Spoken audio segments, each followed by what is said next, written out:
আসসালামু আলাইকুম। আশা করি সবাই ভালো আছেন।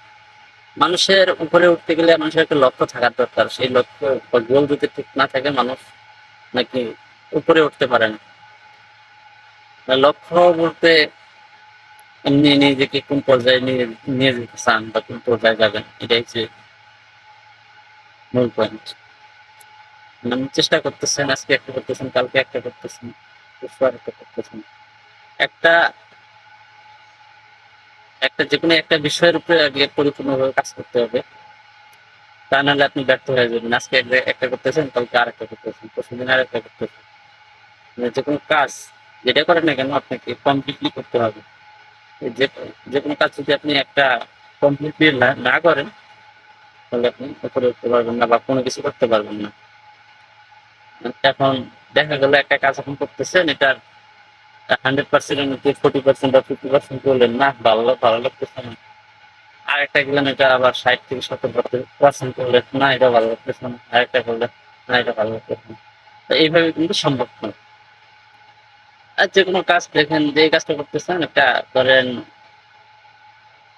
আপনি একটা হোটেলের হোটেলের কাজ শিখতেছেন। এই কাজটাকে আপনাকে 100% শিখতে হবে, ইমপ্রুভ করতে হবে, দেখতে হবে। ওটা যদি আপনি না পারেন না এটা দিয়ে আমাকে হবে না। বা আরেকটা দেখতে হবে। মানে আপনি যে কখন কোনটাতে সাকসেস হবেন আপনি সেটা নিজেও বলতে পারবেন না। আপনি চেষ্টা চালাই যেতে হবে, চেষ্টা করতে হবে। কারণ আল্লাহ তাআলা আপনাকে কোনটা দিয়ে সাকসেস দিবে সেটা আপনি নিজে কল্পনা করতে পারবেন না। আর আপনি যখন কোনো কাজ করতে যাবেন, আপনি ভালো করেন বা খারাপ করেন, এটাতে মানুষের আলোচনা সমালোচনা থাকবে। মানুষ ভালো করলেও আলোচনা করবে, খারাপ করলেও আলোচনা আপনার নিয়ে সমালোচনা করবে। এটাই বাস্তব। ধরেন আপনি একজন ভালো স্টুডেন্ট পড়াশোনা করতেছেন। বাসার থেকে না আপনি হোস্টেলে থেকে পড়াশোনা করতেছেন বাইরে। আপনার শহর থেকে আরেক শহরে পড়াশোনা করতেছেন। এখন আপনি পড়াশোনা করতে গেলে তো রাত জেগে পড়াশোনা করা লাগে। হ্যাঁ, পড়াশোনা আপনি যখন হার্ড পরিশ্রম করবেন তখন দেখা যাবে আপনার স্বাস্থ্য একটু ডাউন হবে, শারীরিক একটু কমে যাবে। শরীরের হাড্ডি-হুড্ডি একটু বের হবে। তখন মানুষ হয়তোবা যখন বাড়িতে আসবেন, মানুষ এটা নিয়ে সমালোচনা করবে। আর যখন একটু স্বাস্থ্য-মাস্থ্য ভালো হবে, এটা নিয়েও আলোচনা করবে। এটা বাস্তবতা। মানুষ আপনাদের পিছু থাকবে, নিবেই, আপনাকে নিয়ে আলোচনা সমালোচনা করবেই। এটাই হচ্ছে বাস্তব। কিন্তু আপনাকে এগুলা কানে নেওয়া যাবে না, হাল ছাড়া যাবে না। এটা প্রত্যেকটা মানুষের জীবনেও ঘটে। মানে সেটা এমপি, মন্ত্রী, মিনিস্টার, যেকোনো দেশের প্রেসিডেন্ট, যেকোনো মানুষের ক্ষেত্রে এটা হচ্ছে রিক্শাওয়ালা থেকে শুরু করে।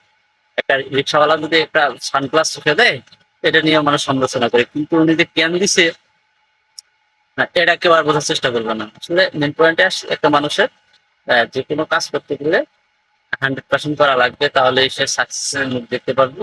যেকোনো কাজ পুরোপুরি সেই কাজে সময় দিতে হবে, সময় অপচয় করতে হবে। সময় অপচয় না করলে আমি বুঝতে পারবো না আসলে এটা আমাকে দিয়ে হবে কিনা। একটা কাজ করলাম 70-80% হইলো না বা 90% হইলো না। যখন 90% দিবেন হইলো না তখন আরেকটা করবেন। দেখবেন অবশ্যই ইনশাআল্লাহ একটা না একটা আপনি অবশ্যই সাকসেস হবেন। এটাই হচ্ছে বড় কথা। কখনো হাল ছাড়া যাবে না। আর নিজেকে টিকতে হলে যুদ্ধ করা লাগবে। যুদ্ধের বিকল্প কোনো কিছুই নেই। আপনার কাজের সাথে যুদ্ধ করতে হবে, মানুষের সাথে না। এইটাই হচ্ছে আসল কথা। কাজের সাথে যুদ্ধ করলে অবশ্যই একদিন না একদিন আপনি সফল হবেন। ইনশাআল্লাহ। ভালো থাকবেন।